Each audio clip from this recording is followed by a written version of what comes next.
So what I'm going to talk about is all joint work with Xiaoyu Tao Luo.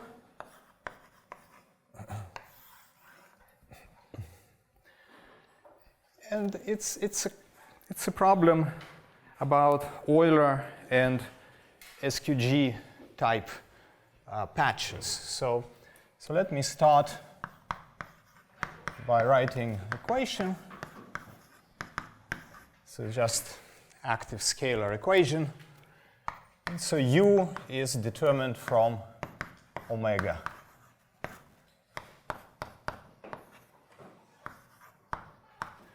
And I'd like to think about a range of alpha between 0 and 1, including 0. Okay, so it's an active scalar, and when alpha is equal to 0, this is just 2D Euler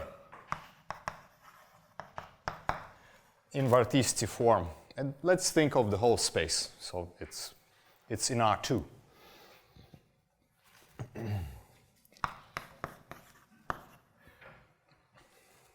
And alpha 1/2 is what's called surface quasi-geostrophic equation. Okay, so it's an equation which comes from atmospheric science. You can get it from rotating 3D Navier-Stokes coupled with temperature through Boussinesq under some assumptions, and kind of heuristically you get this equation on the surface.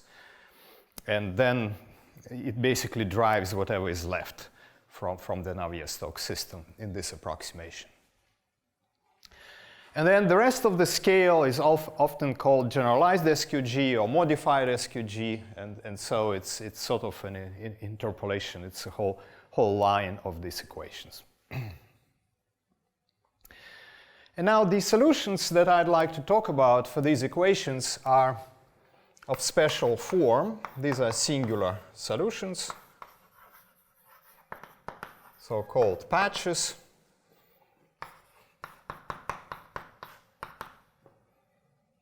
And so the solution, I'll write it for a single patch just for simplicity, but it could be a union of patches. And omega is some domain, right? So it's a domain that you start with some initial domain, which is you may assume has certain regularity. And I'll also think about the case where domain is compact. And then you look how it evolves, and you get a solution of this form. And so for 2D Euler, existence of patch solutions follows from Udovich theory, right? These are bounded vorticity. And if I assume omega is compact, it's also L1. And then there is a kind of parallel question of global regularity or finite time singularity for the patches. And so in context of patches, this means, can boundary become singular if you start with something regular? Can it form a cusp or a corner? Or maybe two, if you start with more than one patch, can they collide? Okay, so that would be another kind of possible singularity. And so for 2D Euler,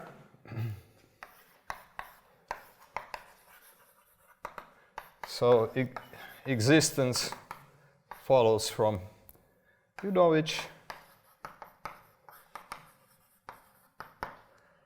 And then there was actually a conjecture by Maida that, based on some numerical simulations, that there could be finite time singularities, but then global regularity was proved by Chemin. I think it was 94. And then also Serfadi and Bertozzi-Constantin gave a different proof of global regularity. And so this was in the class of CK beta domains.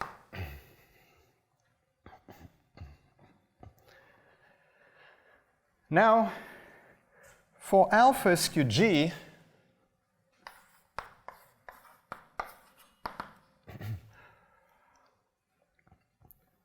even the question of existence is not, like well-posedness, is not quite clear.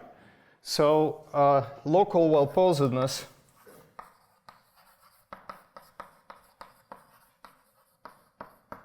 was proved by Rodrigo. And so his setting was C infinity, and Gancedo HS for S large enough. So there is local well-posedness in these classes. As far as global well-posedness, this is something that, like in the case of R2, remains open. The only progress on the question of global regularity or finite time singularity has been done in a case where there is also boundary. So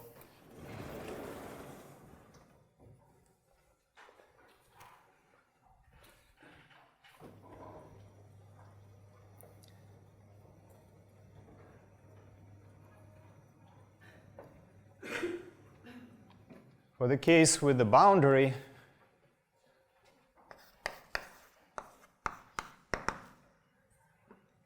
there is a paper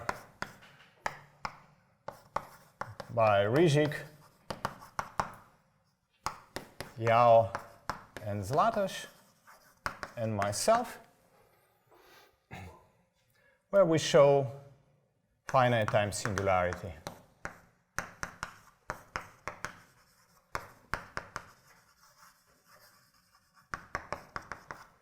For small alpha. So alpha are in the range from 0 and 1/24. Okay, and so there is a paper by Gancedo and Patel, which takes it up to 1/3. And the scenario for this example is of two odd patches. So there is one patch sitting here, and one patch sitting here. There's odd symmetry. And then this point at the origin is hyperbolic point of the flow, and these patches shoot arms that basically meet at this point. That's the picture. We don't actually prove exact picture. We just prove that patches have to collide unless something happens before that, right? Unless some sort of singularity happens before that, then estimates just are invalidated. But I think it's pretty much, it should be the picture, that's what happens. So at the same time, there are some very nice numerical simulations that suggest that singularities can also form without boundary. Okay, so numerics. And I think first numerical simulations were done by, let's see, by Cordoba, Fonteles, Mancho, and Rodrigo. And so in their simulation, they started with two patches, and then these patches, what they observed is they kind of shoot out arms that try to touch each other, like this. So kind of yin and yang picture. Okay. And so in the point of touch, they develop two corners, basically, and I'll draw it a little bit more carefully later. And then there are also simulations by Scott and Ritchell.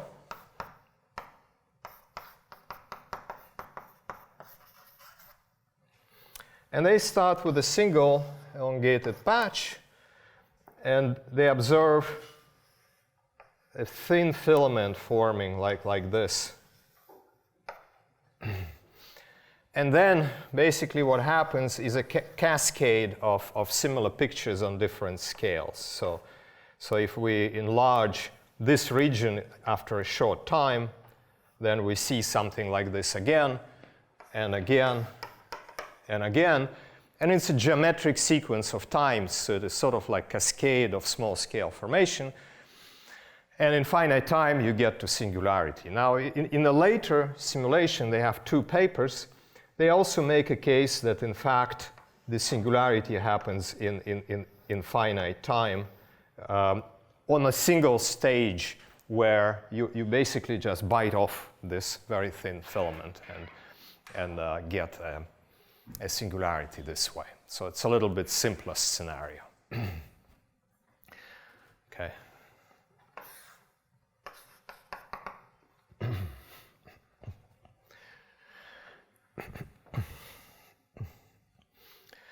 And so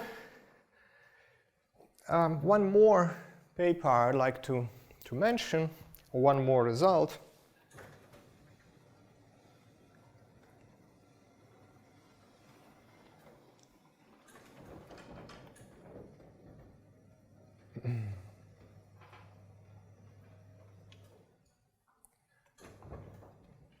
Okay. One more result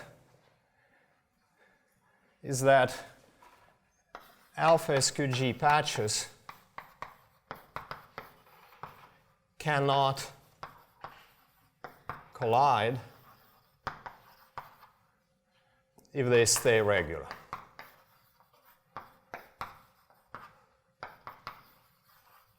So it's not a coincidence that in this scenario, when interfaces meet, then there is also singularity that develops exactly at the point where they're supposed to meet.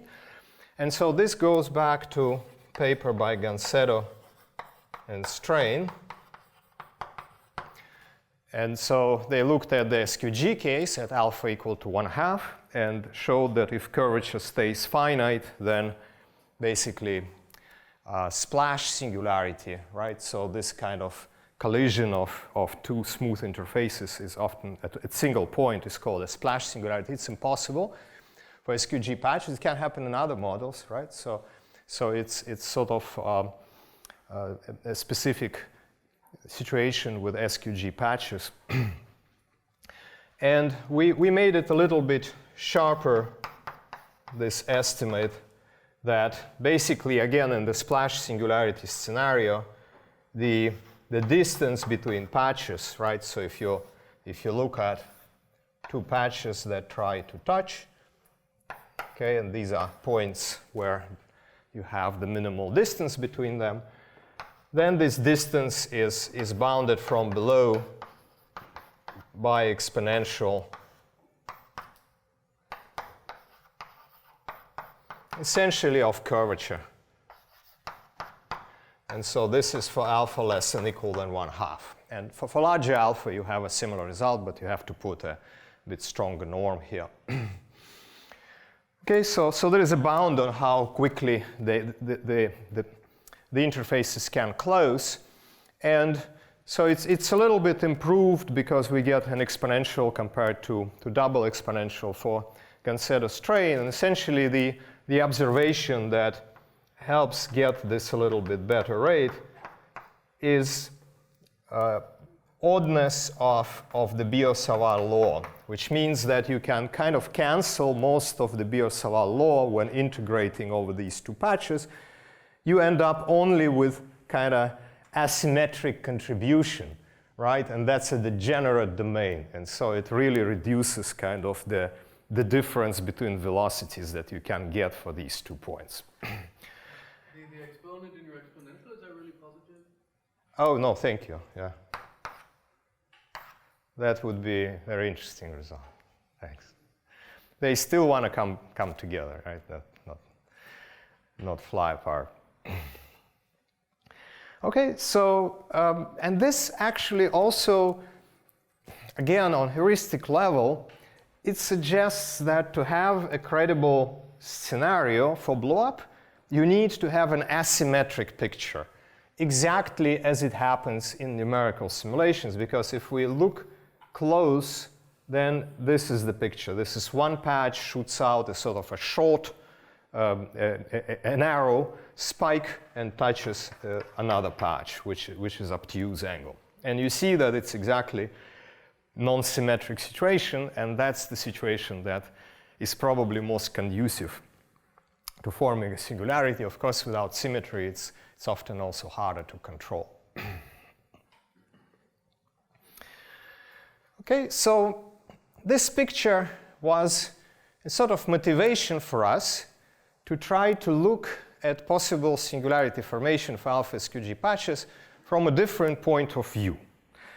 So we wanted to derive equations for geometric quantities of the patch, such as curvature, for example, because curvature controls possible blow-up, at least in some range of alpha.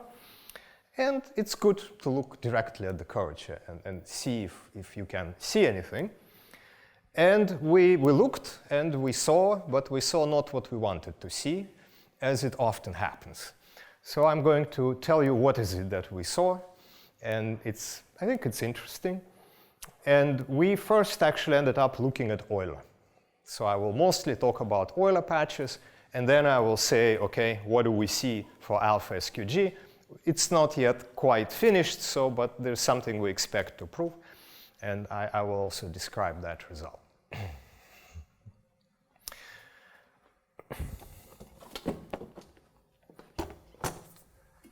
Okay.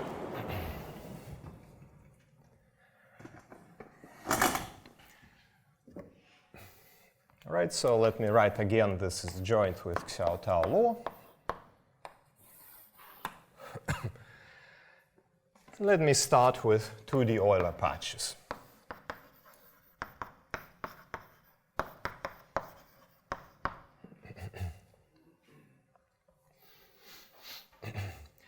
And so the starting point for me will be so-called contour equation. So it's, you can write evolution of a patch with the usual Biot-Savart law, where you integrate over the patch, over the area of the patch.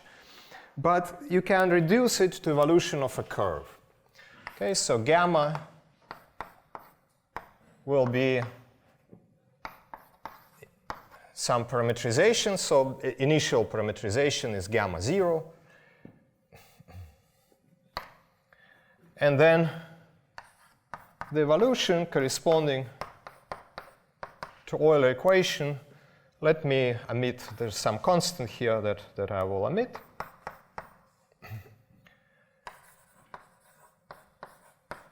And then that's just a log of the difference between gamma xi, gamma eta, and then d eta gamma.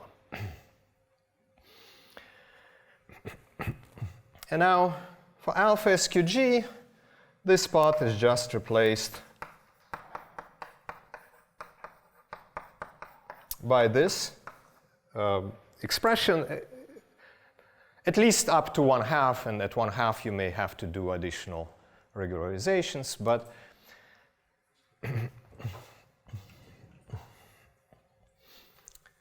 okay, so that's the equation that one can derive.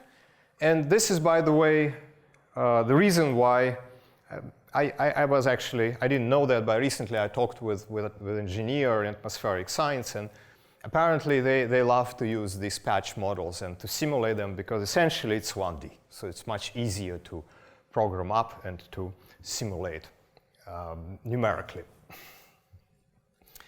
Okay, so this is the contour equation, sort of starting point. And the first step in what we did was to prove a new well-posedness result, which is not very surprising, perhaps. But I wouldn't take it necessarily for granted, for the reason that will become clear later. And so suppose that gamma 0 is in W2P class, and P is between 1 and infinity. So then omega, the solution of the contour equation, is also in W2P for all times. Okay? So I will not say too much about proof of this theorem. I mean, we just end up using a fixed point argument to prove it. There are other ways to prove it. But apparently it wasn't known before. And so next thing is we are going to look at geometric quantities for the evolution of the patch. Okay, so we'll consider arc length. And so this is just absolute value of derivative of the parametrization and curvature.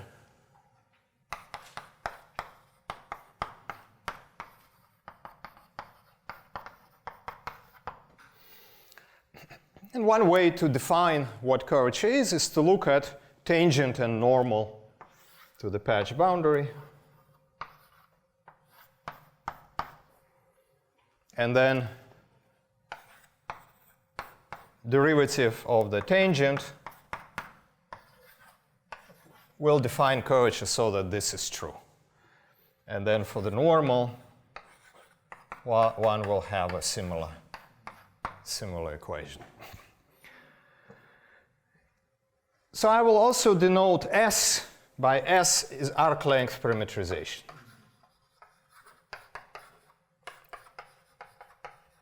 So sometimes things will be convenient to state in arc length parametrization. So it's linked with the gamma parametrization in this way.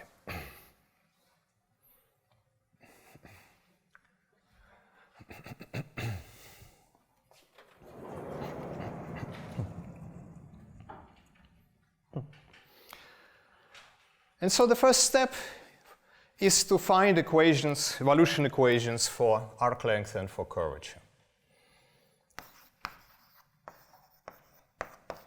So let me just write these down.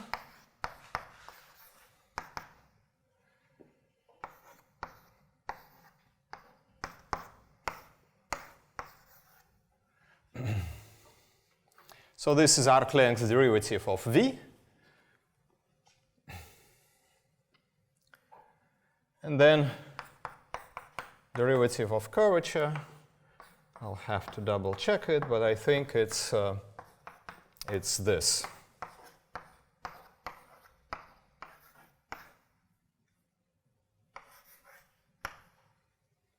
Let me check.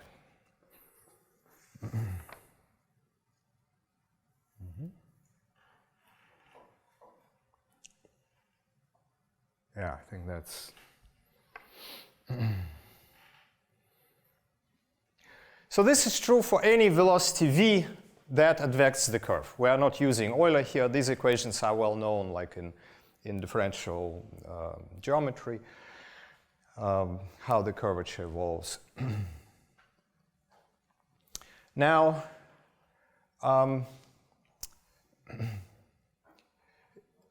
one can view curvature and arc length as alternative variables that describe the whole curve evolution. So if you know arc length and curvature, you can recover the curve up to position and orientation. Okay? And so, but you know, in questions like singularity formation, we don't really care about position and orientation, so it may be to the best that we don't have to worry about them. But otherwise, the shape of the curve is determined completely.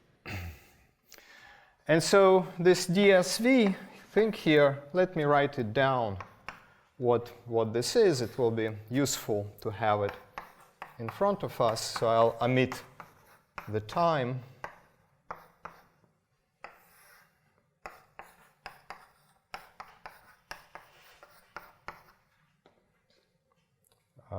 So this is T of xi, and then T of eta, G of eta, d eta.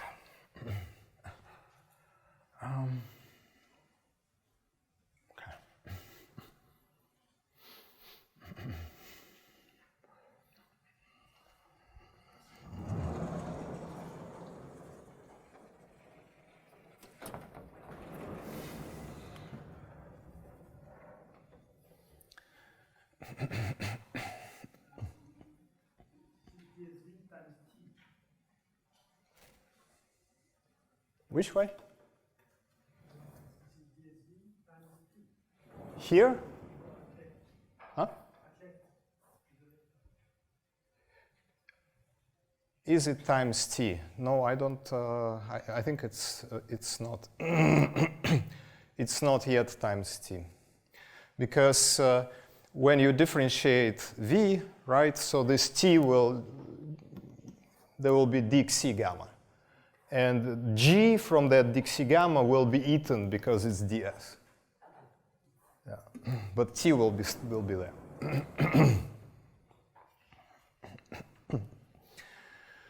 Okay. And so now let me state our main theorem. For the Euler,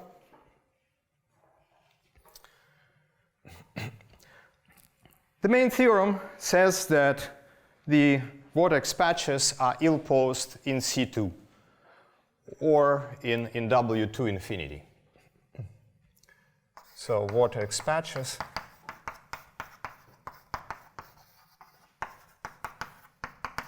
are ill-posed in C2 or W2 infinity. So there exists gamma 0, which are C2, such that, right, by previous theorem, gamma ct will be in 2p for any p less than infinity, but it's not in C2 for all times that are not integer. But for times that are integer, the patch remembers its happy childhood, and it comes back and it's again nice and regular and C2. The patch itself doesn't have to be time periodic at all. It's at the end, this property depends basically on the behavior at a single point, and the rest you can make smooth, and it can look in many different ways. And so that's the picture. Now, I should say, of course, that there were earlier results about ill-posedness for Euler, right? So not for patches. Well, one result also for patches. So ill-posedness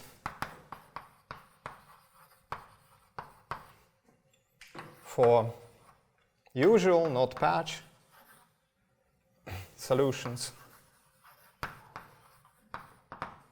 So there were papers by Bourgain and Lee,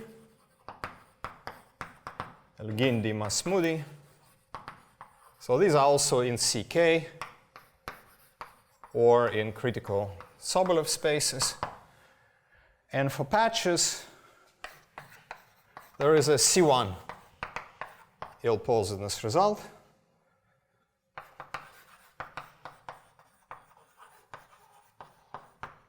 By El-Guindi and Guillaume.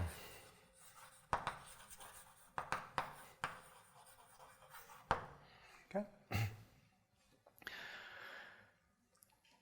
So for this theorem, we really use the properties of the curvature equation, and it turns out that it has a structure that was somewhat unexpected for us.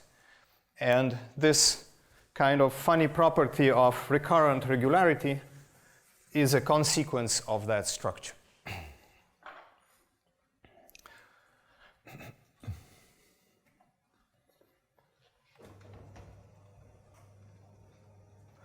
And so let me actually write down what you get for the curvature after a couple of simplifications. So probably you can't just look at the formula for ds, v, and see what I'm going to write, but it is fairly close.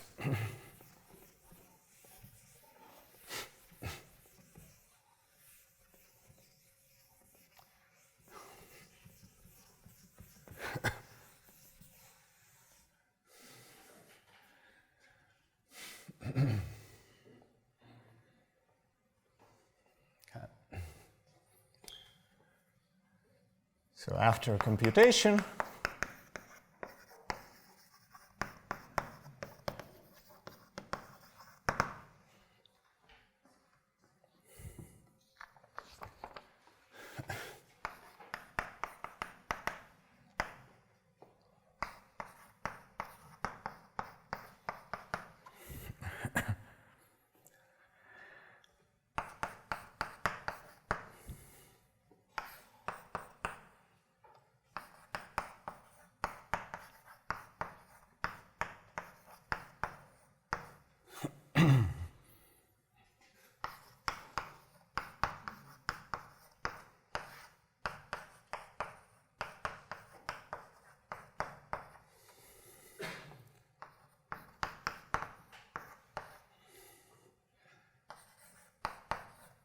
okay, about 1/3 there. And so then one more integral term.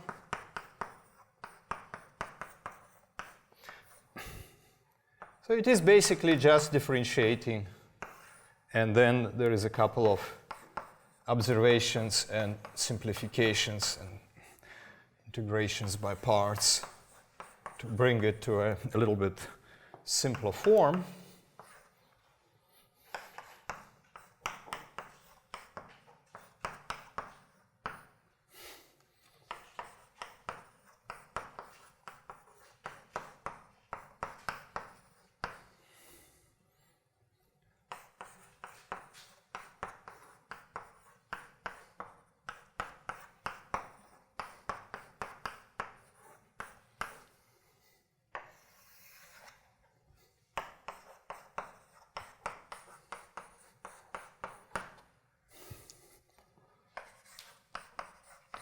Okay, this is it.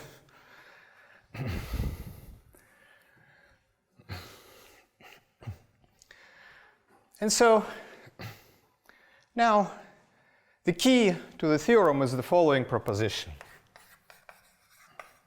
regarding what is the structure of this equation. So let's suppose gamma is W2P and P is bigger than 2. Okay, so then this curvature equation can be written in the following form. I think there's pi.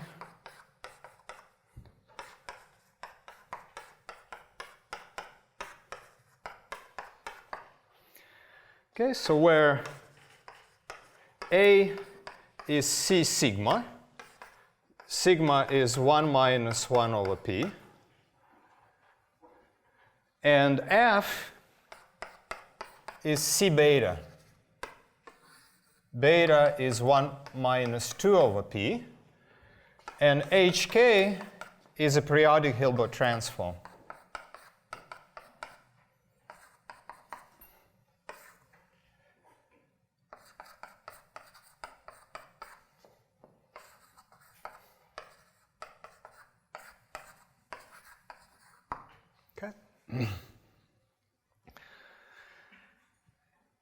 And so basically, this turns out to be the most singular term in the equation, right? So the rest is Hölder regular. And it's a fairly simple form for this term, right? It's just linear, and it's just Hilbert transform. So that's the structure.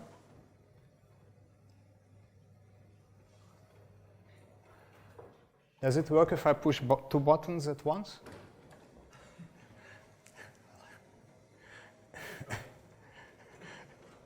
Next time.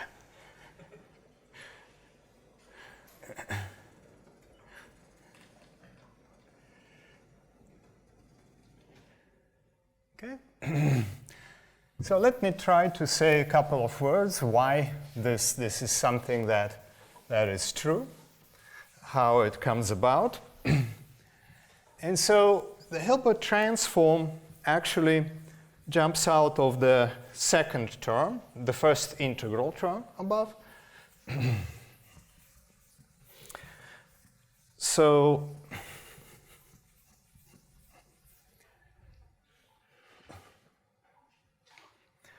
if we look at that term,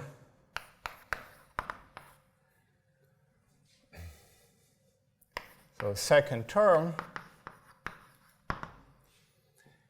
right, if we look at the dot product, this is 1 plus some error, which basically is sigma, Hölder term of sigma degree, because curvature is LP, so you do like Hölder inequality and you get this.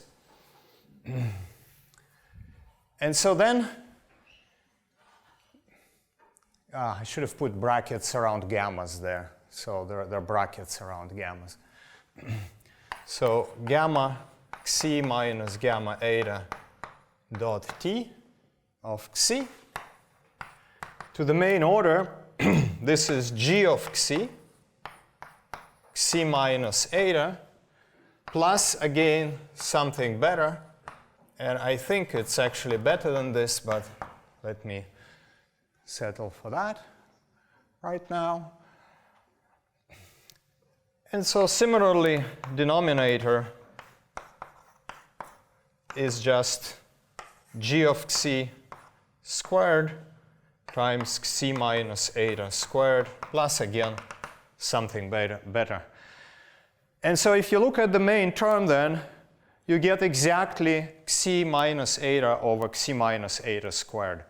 Right, the g's cancel. There is one g here, one g in the integral, two g's in the denominator. And so then the rest you can kind of put into the error. And so the main term will give you Hilbert transform. So main term will give you Hilbert transform.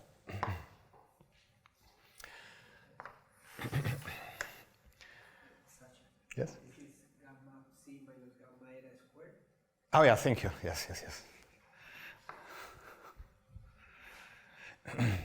Okay. And so let me give you kind of a feel for how the rest of the terms are estimated. And let's look, for example, at the third term. And I'll try to convince you that it's better. And so there you have this product. And at xi, these are orthogonal. So in fact, these two are small. This product is small. And then when we look at this term, right, so we can write it as an integral. And remember that the derivative with respect to xi of t is going to be n.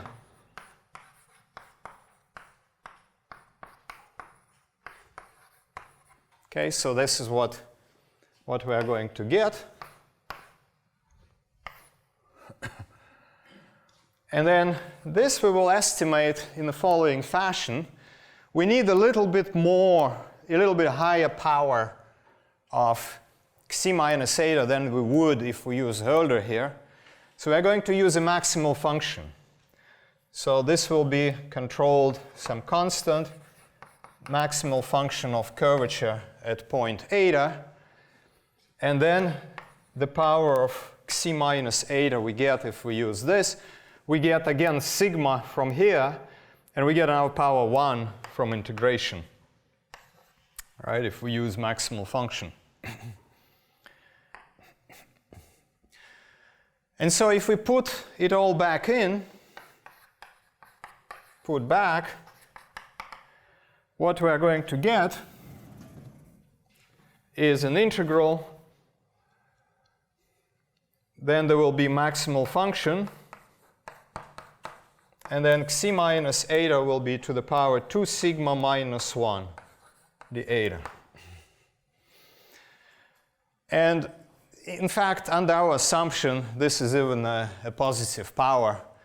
So it's a very nice and obviously at least L infinity thing, right? And there is much room here. So if I tried to show held regularity, I would. It just would take me 10 more minutes to write it out.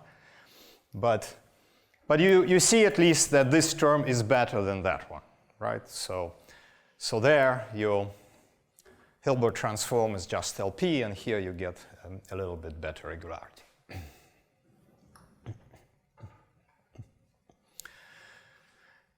And so once you have the proposition, then it's relatively direct to prove the theorem.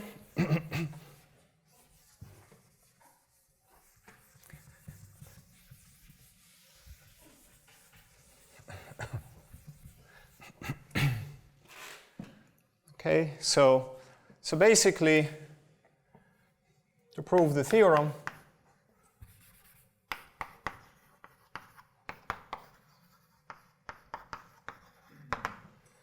we'll just look at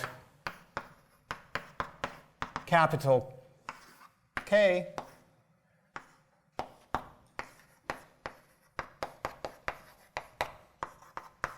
it's essentially integrating factor, right? So to make equation a little bit simpler, and after some computation and a commutator estimate, what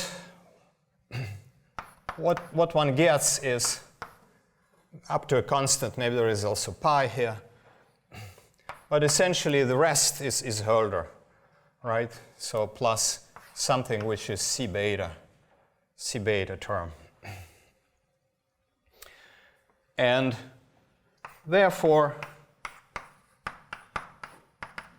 we just get, well, I should put back this pi, I guess.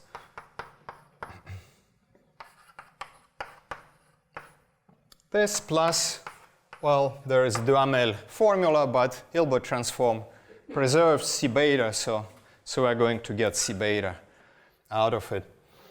And now this exponential is an observation one can make that it's basically just Hilbert transform, right, plus such a combination, because h squared is -1, and so you get this simple expression.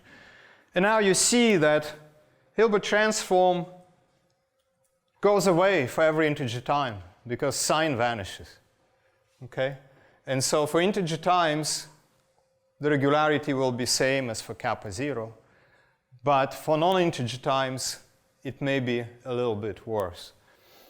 Okay, and so the last step is really just setting up the initial data. And it's well known that Hilbert transform doesn't preserve the class of continuous functions. So kappa 0, for example, what works is to take a log, and this is in some small neighborhood of 0, and then minus just odd expression on the other side. And the rest can be pretty much anything, just let's say smooth. So one can check that LP norm for such curvature will be greater or equal to than C square root of P. So in particular, H kappa 0 will not be an L infinity and will not be a continuous function. Okay, so that's the end of the Euler story, and I think I have 1 minute? Half a minute. Okay. So for alpha SQG, there is also main term. But it's a pseudo-differential operator. Okay, so zeta is the Fourier variable, xi is coordinate variable. This is how it looks. So this is kind of Benjamin-Ono, generalized Benjamin-Ono type dispersion if we ignore this part. And there is an interesting fact which goes back to works by Wenger and Hirschman, that this multiplier is not bounded on LP or CK beta. Not bounded on LP, P not equal to 2. Yeah, it's an interesting fact. You wouldn't expect this for such an innocent multiplier, but it's true. And so the conjecture then is that alpha SQG patches are never well posed, except in L2 base spaces and C infinity. That's really different from Euler. Yeah? So for Euler, Hölder spaces and LP spaces are fine, but probably not for alpha SQG, at least in some range of alpha. Yeah? So we really have the curvature equation in this range for now. So one has to do something different. I'm sorry, I'm minute R, so thank you.